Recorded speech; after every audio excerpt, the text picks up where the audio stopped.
नमस्कार मित्रांनो, स्वागत आहे तुमचं आपल्या या यूट्यूब चॅनलमध्ये. तुम्ही जर या चॅनलवर नवीन असाल तर सबस्क्राईब करायला विसरू नका. मित्रांनो, आज आपण बघणार आहोत वर्ग 12वा विषय इंग्रजी, चॅप्टर 1.2 ऑन सेईंग प्लीज या चॅप्टरमधील ब्रेन स्टॉर्मिंग A3 आपण आज या ठिकाणी बघणार आहोत. तर A3मध्ये जे पहिलं टास्क दिलेलं आहे त्याबद्दल थोडंसं जाणून घेऊयात. He committed the crime in broad daylight, not bright daylight or narrow darkness. की ब्राईट डेलाईट आणि नॅरो डार्कनेस हे न वापरता एक ब्रॉड डेलाईट या शब्दाचा वापर करून एक वाक्य तयार केलेलं आहे की he committed the crime in broad daylight. त्यानंतर दुसरं वाक्य आहे I had a cup of strong tea. की रिच टी न म्हणता स्ट्रॉंग टी म्हणून हे वाक्य तयार केलेले I had a cup of strong tea. त्यानंतर तिसरं वाक्य आहे the fast train is coming, not quick train. की जलद येणारी ट्रेन नाही तर फास्ट ट्रेन इज कमिंग. तर या ठिकाणी हे फास्ट वापरून हे वाक्य तयार करण्यात आलेले. सच वर्ड्स और group of words which habitually occurs together. की असे शब्द किंवा शब्दांचा समूह जो हॅबिच्युअली एकत्र येतो किंवा सोबत येतो वाक्यामध्ये, and thereby convey meaning by association. आणि त्यांच्या या येण्याने, त्यांच्या या एकत्र असण्याने आपल्याला जे अर्थ कळतो दे आर कॉल्ड कलोकेशन्स. अशा शब्दांना किंवा शब्दांच्या समूहांना कलोकेशन्स असं म्हटलं जातं इंग्लिशमध्ये. So what is collocation? Collocation काय आहे? तर a collocation is a combination of words in a language that often go together. की कोलोकेशन हे शब्दांचं असं कॉम्बिनेशन आहे की भाषेमध्ये जे सहसा एकत्र येत असतं अशा पद्धतीचं कॉम्बिनेशन म्हणजेच कोलोकेशन्स. त्याचे उदाहरणं आपण बघणार आता जाऊ खाली. त्यामध्ये ए दिलेलं आहे find out the words in column B which collocate with the words in column A. की कॉलम ए सोबत कॉलम बीमधले किंवा कॉलम बीमधले कॉलम ए सोबत कोणते वर्ड कोलोकेट होतात ते आपण पाहिलं. तर कॉलम एमध्ये काही शब्द दिले आणि कॉलम बीमध्ये वेगळे शब्द दिले. तर जनरली या कॉलम एमधल्या शब्दांचं बीमधल्या शब्दांशी कसं कोलोकेशन होतं हे आपण आपल्या नेहमीच्या जनरल ऐकण्यातून सुद्धा हे गेस करू शकतो, माहीत करून घेऊ शकतो. याचे उत्तर मी तुम्हाला या ठिकाणी देण्याचा प्रयत्न करत आहे, ते मी देतो आहे. कॉलम एमध्ये शब्द आहे रेग्युलर. रेग्युलर या शब्दाला कोलोकेट होणारा शब्द कॉलम बीमध्ये ज्यावेळेस मी पाहतो त्यावेळेस माझ्या असं लक्षात येतं की रेग्युलर या शब्दाला कोलोकेट होणारा शब्द आहे रेग्युलर या शब्दाला कोलोकेट होणारा शब्द आहे एक्सरसाइज. जसं आपण नेहमी म्हणतो रेग्युलर एक्सरसाइज. त्यानंतर दुसरा शब्द कॉलम एमध्ये आहे मिड डे आणि त्याला कोलोकेट होणारा शब्द कॉलम बीमध्ये आहे मील. जसं मिड डे मील आपल्या नेहमीच्या ऐकण्यातला शब्द आहे. नंतर की या शब्दाला कोलोकेट होणारा कोणता शब्द आहे बीमध्ये? तर माझ्या असं लक्षात आलं आहे की कीला कोलोकेट होणारा बी या गटातला शब्द आहे कन्सेप्ट. जसा शब्द तयार होतो की कन्सेप्ट. आणि कॉलम एमध्ये शब्द आहे फास्ट. मग फास्टसाठी कॉलम बीमध्ये कोलोकेट होणारा शब्द पाहता असं लक्षात येतं आपलं की फास्ट फूड. नंतर ट्रायसाठी बीमध्ये बघूयात तर ट्रायसाठी हार्ड हा शब्द सूट होतो, तर ट्राय हार्ड. देन त्याच्यानंतरचा शब्द आहे रिचली. आणि कॉलम बीमध्ये आपण ज्यावेळेस रिचलीसाठी कोलोकेट होणारा शब्द पाहतो तर आपल्याला सापडतं डेकोरेटेड. शब्द तयार होतो रिचली डेकोरेटेड. नंतर कॉलम एमध्ये शब्द आहे फ्री आणि त्याला कोलोकेट होणारा शब्द कॉलम बीमधून पाहून घेऊयात आपण. तर असं लक्षात आलं की तो शब्द तयार होतो आहे फ्री एमध्ये आहे आणि बीमधून त्यासाठी शब्द येतो आहे टाईम म्हणजे फ्री टाईम. नंतर कॉलम एमध्ये शब्द आहे ट्रॅफिक आणि बीमध्ये शब्द पाहिला तर ट्रॅफिक जॅम, नेहमीचा आपला अंगवळणीचा शब्द ट्रॅफिक जॅम. सोशलसाठी बीमध्ये जर आपण शब्द पाहिला तर ते येतं जस्टिस, सोशल जस्टिस, ज्याला आपण सामाजिक न्याय म्हणतो. नंतर शेवटचा शब्द आहे कॉलम एमध्ये वाईल्ड, आणि त्यासाठी जर बीमध्ये आपण शब्द पाहिला तर तो येतो ॲनिमल, आणि शब्द तयार होतो, कोलोकेशन तयार होतं वाईल्ड ॲनिमल. त्यानंतर जो प्रश्न बी आहे त्या बीमध्ये काय दिलं आहे की learning collocations is essential for making your English sound fluent and natural. की जर आपण या कोलोकेशन्सचा अभ्यास केला, जर आपण हे शिकलो, तर आपली इंग्लिश एकदम फ्लुएंट होण्यासाठी आणि नॅचरल होण्यासाठी हे फार आवश्यक आहे, फार महत्त्वाचं आहे. Make collocations and use in your own sentences. की खाली 2 शब्द दिलेले आहेत, या 2 शब्दांचे तुम्हाला कोलोकेशन्स बनवायचे आहेत आणि ते तुम्हाला तुमच्या स्वतःच्या वाक्यांमध्ये वापरायचे आहेत. आता तर मग ते हे 2 शब्द आहेत तरी कोणते, तर ते शब्द आहे बिग आणि दुसरा दिलेला आहे वेल. तर आपण बिगशी कोलोकेट होणारे कोणते कोणते शब्द आहेत ते मी पहिले तुम्हाला सांगतो. पहा, जसं बिग मिस्टेक, त्यानंतर बिग सरप्राईज, त्यानंतर big accomplishment, big disappointment, big failure, big improvement, big data किंवा बिग फॅन. आता वेलशी कोलोकेट झालेले शब्द आपण बघूया. वेल ड्रेस्ड, वेल नोन, वेल प्लेड, वेल डन, वेल सेटल्ड, वेल बीइंग, वेल कल्चर्ड, वेल डिझर्वड. हे असे आपण बिग आणि वेलशी कोलोकेट झालेले शब्द पाहिले. पण आपल्याला एवढ्यावरच थांबायचं सांगितलेलं नाही आहे, तर आपल्याला असं सांगितलं आहे की हे जे कोलोकेट झालेले शब्द आहेत हे शब्द तुम्ही तुमच्या स्वतःच्या वाक्यामध्ये वापरा. जसं ज्यावेळेस मी शब्द तयार करतो बिग मिस्टेक, तर हा बिग मिस्टेक हा शब्द मला माझ्या वाक्यामध्ये वापरायचा आहे. मग त्या वाक्यामध्ये कशा पद्धतीने वापरता येईल, तर बिग मिस्टेकचं वाक्य आपण असं तयार करू शकतो. You should avoid big mistakes in marketing. बघा, हा शब्द मी माझ्या वाक्यामध्ये वापरला आहे. You should avoid big mistakes in marketing.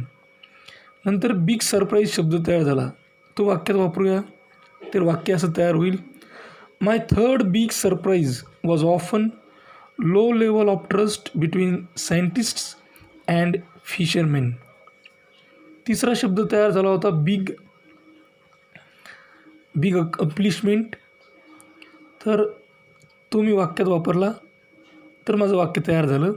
Being able to pursue interesting is a big accomplishment in life.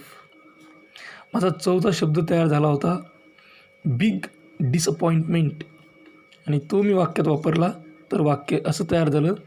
It is a dreadful and big disappointment but it is not exactly surprising.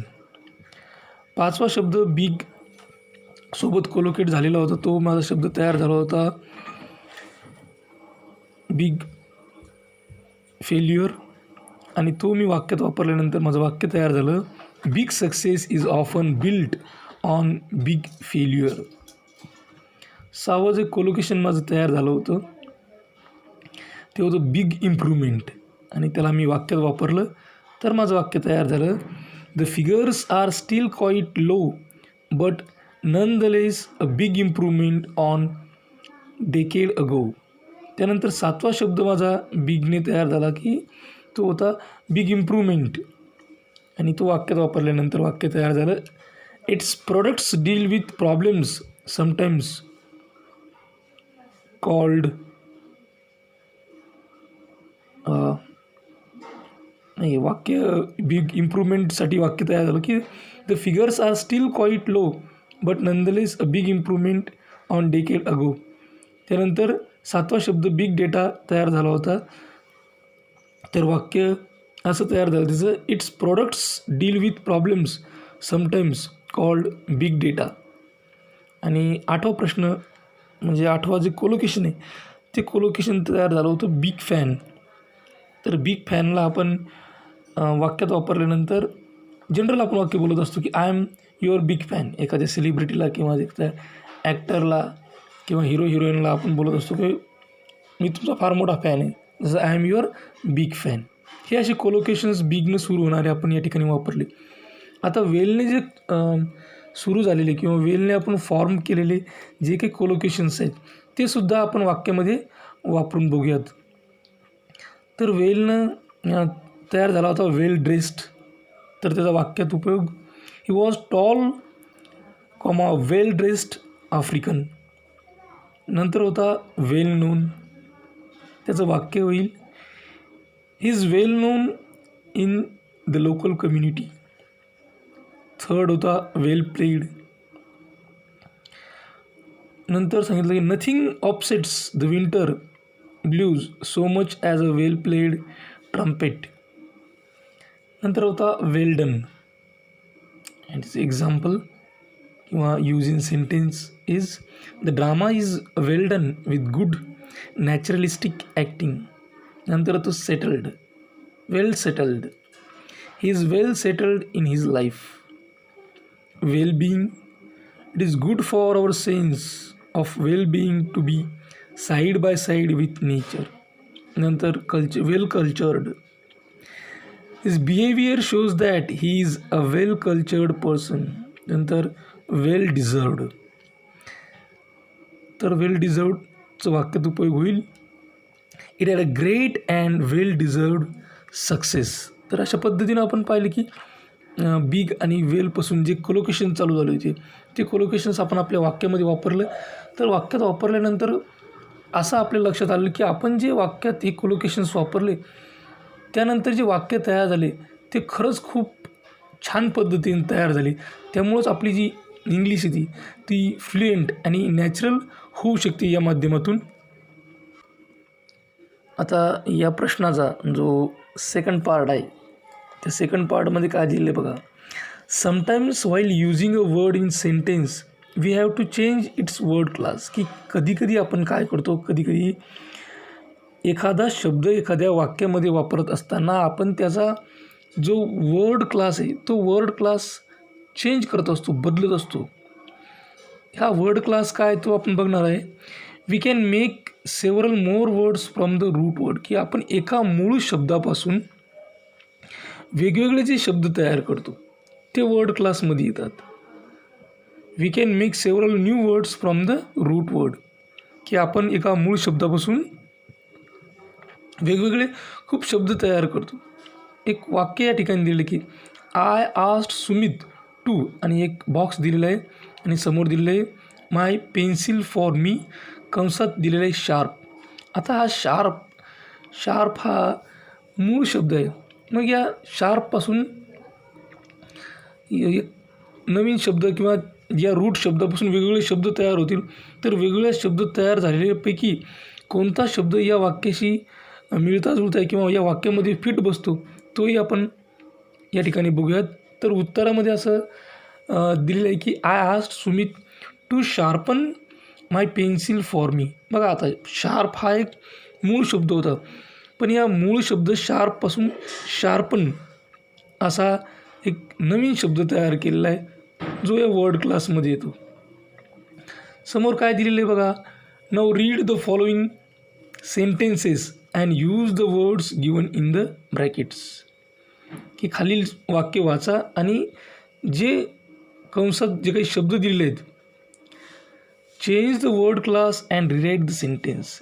की या कंसामध्ये दिलेल्या शब्दाचा class change करून आपल्याला नुसता त्यांचा क्लासच change करायचा नाही तर क्लास चेंज करून ते शब्द या वाक्यामध्ये वापरायचे आहेत आणि वाक्य आपल्याला पुन्हा लिहायचे.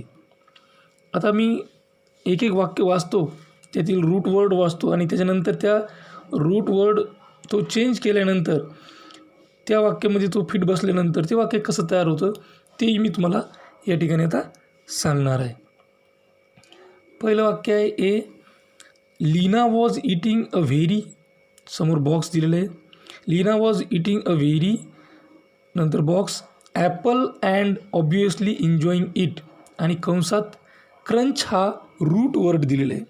तर क्रंच या शब्दाचा कोणता शब्द तयार झाला तर या ठिकाणी वाक्य सुटेबल होईल. तर क्रंच या शब्दाचा जर क्रंची असा शब्द आपण या ठिकाणी वापरला तर हे वाक्य आपल्याला थोडंसं सुटेबल किंवा योग्य वाटेल. तर त्यानंतर तयार झालेलं वाक्य आहे Leena was eating a very crunchy apple and obviously enjoying it. बघा जो रूट वर्ड आहे क्रंच, या क्रंचपासून क्रंची झाल्यामुळं या वाक्याला खूप चांगल्या पद्धतीचा एक अर्थ प्राप्त झालेला आहे. या वाक्याचं जे ज्याला आपण टोनिंग म्हणतो किंवा जो एक वेगळ्या पद्धतीचा जो फ्लेवर आहे तो आपल्याला या ठिकाणी दिसून येतो. बी दिस पिक्चर लुक्स आणि समोर एक बॉक्स दिलेला आहे आणि कंसात दिलेला आहे कलर. आता कलरचा कोणता, कलर हा रूट वर्ड आहे, कलरचा कोणता फॉर्म वापरला तर हे वाक्य छान वाटेल. तर हे वाक्य आपल्याला असं पद्धतीने करता येईल की दिस पिक्चर लुक्स कलरफुल, कारण कलरफुल आणि कलर्ड हा शब्द या ठिकाणी आपण वापरू शकतो. This picture looks coloured or this picture looks colourful. त्यानंतर सी आहे I am afraid that your behaviour is just not आणि कंसात दिलेले ॲक्सेप्ट. मग हा ॲक्सेप्ट या रूट वर्डपासून शब्द तयार केल्यानंतर कशा पद्धतीने वाक्य होतं ते बघूयात. I am afraid that your behaviour is just not acceptable हा एक, आणि दुसऱ्या पद्धतीने आपण याला बनवू शकतो I am afraid that your behaviour is just not accepted. असे ॲक्सेप्ट या शब्दापासून, या मूळ शब्दापासून, या रूट वर्डपासून ॲक्सेप्टेबल आणि ॲक्सेप्टेड हे शब्द या ठिकाणी ॲप्रोप्रिएट सूट करतात. त्यानंतर डी आहे I like my Elder brother he is very helpful. Help दिलेलं होतं कंसामध्ये, मी तुम्हाला उत्तरही सांगून दिलेलं आहे. कंसात हेल्प दिलं त्याचं हेल्पफुल आपण बनवलं. तर वाक्य असं तयार झालं I like my Elder brother he is very helpful. त्यानंतर खाली दिलेले complete the following table put across if a word class does not exist. की खाली दिलेला टेबल आपल्याला पूर्ण करायचा आहे आणि ज्या ठिकाणी वर्ड क्लास अस्तित्वात नाही त्या ठिकाणी आपल्याला एक फुली मारायची आहे किंवा क्रॉस करायचं आहे. तर बघूयात आपण. पहिला शब्द या ठिकाणी दिलेला आहे. आता मी तुम्हाला प्रत्यक्ष उत्तरच सांगून देतो जेणेकरून तुम्हाला ते लिहायला पण सोपं जाईल. की पहिला दिलेलं आहे नाऊन आहे अब्सेन्स, त्याचा व्हर्ब बनतो अब्सेंट, ॲडजेक्टिव्हसुद्धा अब्सेंट आणि ॲडव्हर्ब बनतो ॲब्सेंटली. दुसरा शब्द नाऊन अलार्म, व्हर्बसुद्धा अलार्म, ॲडजेक्टिव्ह अलार्मिंग आणि ॲडव्हर्ब बनतं आहे अलार्मिंगली. तिसरा शब्द आहे ॲट्रॅक्शन, नाऊन, ॲट्रॅक्शन ही नाऊन आहे, वर्ब आहे ॲट्रॅक्ट, ॲडजेक्टिव्ह आहे ॲट्रॅक्टिव्ह आणि ॲडव्हर्ब आहे ॲट्रॅक्टिव्हली. चौथं नाऊन आहे ॲबिलिटी, वर्ब आहे एनेबल, ॲडजेक्टिव्ह आहे एबल किंवा अनेबल आणि ॲडवर्ब आहे एबली. पाचवा शब्द ॲडमिरेशन, नाऊन आहे, त्याचा व्हर्ब होतो ॲडमायर, त्याचा ॲडजेक्टिव्ह होतो ॲडमायरेबल आणि त्याचा ॲडवर्ब बनतो ॲडमायरेबली. सहावा शब्द आहे ॲग्रीमेंट, ॲग्रीमेंट हे नाऊन आहे, त्याचा व्हर्ब बनतो ॲग्री, ॲडजेक्टिव्ह आहे ॲग्रीएबल आणि ॲडवर्ब असते त्याचं ॲग्रीएबली. सातवा शब्द आहे ॲप्लिकेशन, हे नाऊन आहे, त्याचा व्हर्ब बनतो अप्लाय, ॲडजेक्टिव्ह बनतं ॲप्लिकेबल आणि ॲडव्हर्ब बनतं ॲप्लिकेबली. आठवा शब्द आहे अवॉइडन्स, हे नाऊन आहे, त्याचं व्हर्ब बनतं अवॉइड, ॲडजेक्टिव्ह बनतं अवॉइडेबल आणि ॲडव्हर्ब बनतं अवॉइडेबली. नववा शब्द आहे डिफरन्स, हे नाऊन आहे, त्याचा व्हर्ब आहे डिफर, ॲडजेक्टिव्ह आहे डिफरंट आणि ॲडवर्ब आहे डिफरंटली. यानंतरचा तिसरा पार्ट आहे या A3चा, त्याच्यामध्ये काय दिलेलं बघू. Register often refers to the degree of formality of language, but in more general sense, it means the language used by a group of people who share similar work or interest, such as doctors or lawyers. की रजिस्टरबद्दल सांगितलेले की रजिस्टरमध्ये काय केलं की एक formality of language असते, पण जनरली यात काय असते की एका सेम इंटरेस्ट असणारे किंवा सेम ग्रुपमधल्या लोकांनी वापरलेली जी भाषा आहे किंवा एका क्षेत्रातील लोकांनी वापरलेली जी भाषा आहे ती या रजिस्टरमध्ये समाविष्ट होते. उदाहरणार्थ डॉक्टर, लॉयर यांनी वापरलेली एक वेगळी भाषा. Imagine that your principal or teacher is coming. When you meet him you would never say hey dude WhatsApp. ज्यावेळेस तुमच्या वर्गामध्ये किंवा तुमच्या शाळेमध्ये तुमच्यासमोर तुमचे प्रिन्सिपल किंवा शिक्षक येतात, प्राध्यापक येतात, त्यावेळेस तुम्ही त्यांना भेटल्यानंतर असं म्हणत नाही की हे ड्यूड व्हॉट्सअप असं म्हणू शकता का तुम्ही त्यांना वेगवेगळ्या पद्धतीची भाषा आपल्याला वापरावं लागते. This is a formal situation so you would say good morning sir. की ही एक अनौपचारिक नातं, अनौपचारिक म्हटल्यापेक्षा एक औपचारिक नातं आहे आणि औपचारिक नातं असल्यामुळं आपल्याला त्यांना गुड मॉर्निंग सर असंच म्हणावं लागेल. किंवा नाही तर आपण जसं मित्राला म्हणतो हे दोस्ता कुठं चाललास, इकडे तिकडे, असं आपण प्रिन्सिपलला किंवा प्राध्यापकांना असं तुम्ही म्हणू शकत नाही. In every situation you use an appropriate expression according to the person. की आपल्याला जसा व्यक्ती आपल्यासमोर येतो तशा पद्धतीचं आपलं एक्सप्रेशन असतं. मग तो आपल्यापेक्षा लहान असेल तर आपल्या बोलण्याची भाषा वेगळी असते. आपल्या सेम एज असेल, आपल्या वयाचा असेल त्यावेळेस बोलण्याची भाषा वेगळी असते. आपल्यापेक्षा वयाने मोठा असेल त्यावेळेस वेगळी असते. आणि तो जर वयस्कर असेल, वयोवृद्ध असेल तर त्याच्यासोबत आपल्या बोलण्याची भाषा ही वेगळी असलेली आपल्याला पाहायला मिळते. The language you use when you meet someone depends on their age, position etcetera. की ज्यावेळेस आपल्याला आपल्यापेक्षा म्हणजे लँग्वेज, आपण जी लँग्वेज वापरतो, जी भाषा वापरतो कोणी आल्याच्यानंतर, ती त्याच्या वयावर सुद्धा अवलंबून असतं. जसं मी सांगितलं, लहान असेल, आपल्या वयाचं असेल, आपल्यापेक्षा मोठा असेल, तशी भाषा बदलते. तशीच त्या पोझिशननुसार सुद्धा बदलत असते. की एखाद्या ऑफिसमध्ये जर एखाद्या ऑफिसमध्ये नोकर असेल तर त्याच्या सोबत वापरली जाणारी भाषा आणि बॉससोबत वापरली जाणारी भाषा यामध्ये कमालीचा फरकसुद्धा आपल्याला पाहायला मिळतो. There are formal and informal registers in spoken and written language. की ज्यावेळेस आपण भाषा बोलतो, भाषा लिहितो, त्यावेळेस औपचारिक भाषा आणि अनौपचारिक भाषा या दोन्ही वापरल्या जातात. ज्यावेळेस आपण एखादं पत्र वगैरे लिहितो त्यावेळेस बघा, आपण आपल्या मित्राला पत्र लिहितो तर प्रिय मित्रा असं लिहितो. पण तेच जर का आपल्याला एखाद्या तहसीलदार, जिल्हाधिकारी किंवा एखाद्या ऑफिसरला पत्र लिहायचं असेल त्यावेळेस प्रिय जिल्हाधिकारी असं आपण कधीच लिहित नाही.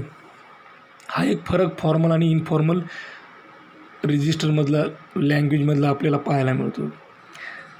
खाली दिलेले right appropriate expressions and words which you have to use while facing an interview. की ज्यावेळेस तुम्ही इंटरव्ह्यू फेस करत असता, मुलाखत देत असता एखाद्या नोकरीसाठी, त्यावेळेस तुम्ही कशा पद्धतीने एक्सप्रेशन वापरले पाहिजे किंवा कशा पद्धतीनं तुम्ही हे एक्सप्रेशन आणि शब्द वापराल ते या ठिकाणी दिलेलं आहे. एक तुम्हाला अगोदर दिलेलं आहे की मे आय कम इन. त्यानंतरचे आपल्याला त्यांनी सोडवायला सांगितलेले आहेत, ते आपण सोडवले आहेत. तर बीमध्ये आपण लिहू शकतो मे आय सीट, की मी बसू शकतो का. I am pleased to meet you, की मला तुम्हाला भेटून आनंद झाला.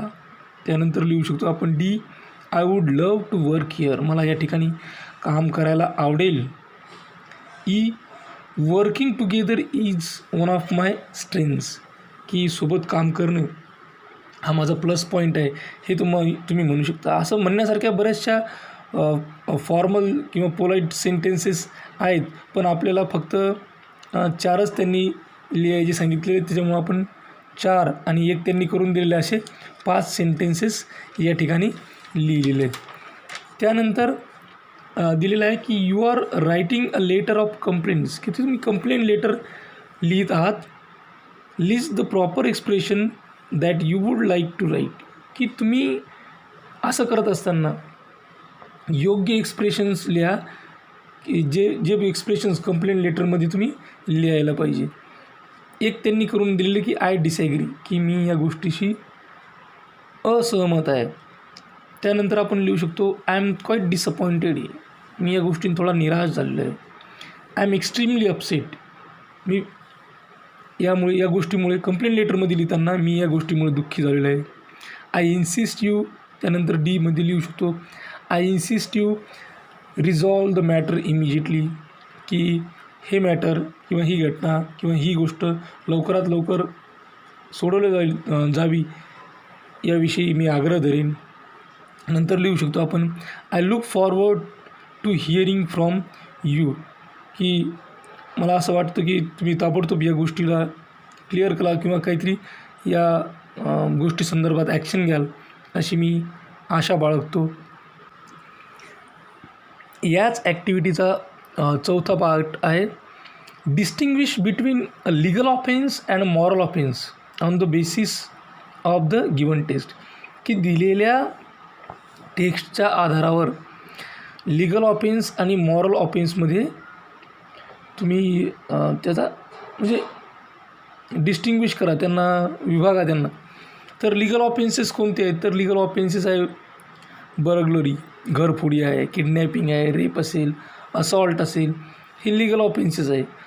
तर मॉरल ऑफेन्सेस कोणते, तर रूड बिहेवियर, उद्धट वर्तन, डिस्कर्टसी, अनलाइकनेस, इल मॅनर्स, हे मॉरल ऑफेन्स आहेत. पाचवा पार्ट आहे या ॲक्टिव्हिटीचा find out the meanings of following phrases, use them in your own sentences, की खाली दिलेल्या फ्रेजेसचा अर्थ शोधून त्याचा वाक्यात उपयोग करायचा आहे. पहिलं दिलेलं आहे give and take. Give and टेकचा जो मिनिंग होतं ते आहे a situation in which two people, groups etcetera respect each others rights and needs. आणि त्याचा वाक्यात उपयोग दिलेला आहे an interview is mean to be a give and take situation. B phrase दिलेली आहे अ ब्लॅक आय, त्याचं मिनिंग आहे an area of dark coloured skin around somebody's eye where he she has bin hit. आणि त्याचा वाक्यात उपयोग दिलेला आहे he got a black eye when some drunk guy punch him in a bar. C दिलेले lower than angels. आता याचं meaning देताना त्यांनी सांगितलं की the original phrase is drawn from Psalms 8:5. However, the author of Hebrew follows the Greek of the Septuagint with reading lower than angels instead of Hebrew lower than God, की lower than angels टेक्स्टमध्ये not lower than angels म्हणजे देवदूतापेक्षा कमी नाही अशा पद्धतीचं वापरलेलं आहे. तर याचं वाक्याचा उपयोग करताना असं म्हणू शकतो की doctors are not lower than angels in this time, की सध्याची जी सिच्युएशन चालू आहे, सध्याचा जो हा काळ चालू आहे यामध्ये डॉक्टर हे देवदूतापेक्षा कमी नाही आहेत, म्हणजे ते त्यांच्या बरोबरीचे आहेत असं या ठिकाणी म्हणणं अपेक्षित आहे. डी आहे नॉक समवन डाऊन. या फ्रेजचा मिनिंग होतो strike or collide with someone so as to cause them to fall the ground, की अशा पद्धतीने मारणे की जो समोरचा खाली पडला पाहिजे, नॉक समवन डाऊन. आणि याचा वाक्यात उपयोग केलेला आहे की I was nearly knock down by the bus. सहावा पार्ट दिलेला आहे की find out the words with prefixes and suffixes from the text and write them down, की आता आपल्याला काय करायचं की दिलेल्या टेक्स्टमधून, दिलेल्या पुस्तकामधून आपल्याला प्रिफिक्सेस आणि सफिक्सेस कोणकोणते ते आपल्याला लिहायचे. तर पहिले आपण पाहूया प्रिफिक्सेस. प्रिफिक्सेस आपल्या टेक्स्टमध्ये आहेत अनसिव्हिल. सिव्हिल या शब्दाला प्रिफिक्स लागलेलं आहे अनसिव्हिल. त्यानंतर अनडाऊटेडली, डिस्कर्टसी, अनप्लिजंट, अनफ्रेंडलीनेस हे काही प्रिफिक्सेस आहेत. तसे भरपूर आहेत, पण आपल्याला जेवढे विचारलेले आहेत तेवढे या ठिकाणी मी सांगितलेले आहेत. त्यानंतर सफिक्सेस बघा. सफिक्सेस आहेत रिक्वायरमेंट. इथं रिक्वायर या शब्दाला मेंट हे सफिक्स लागलेलं आहे.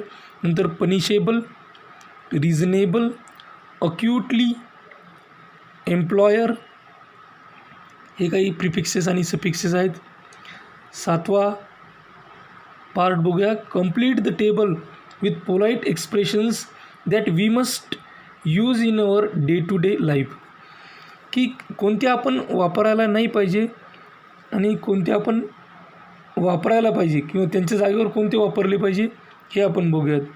पहिलं एक्सप्रेशन दिलेले I want cup of T, की मला एक कप चहा पाहिजे.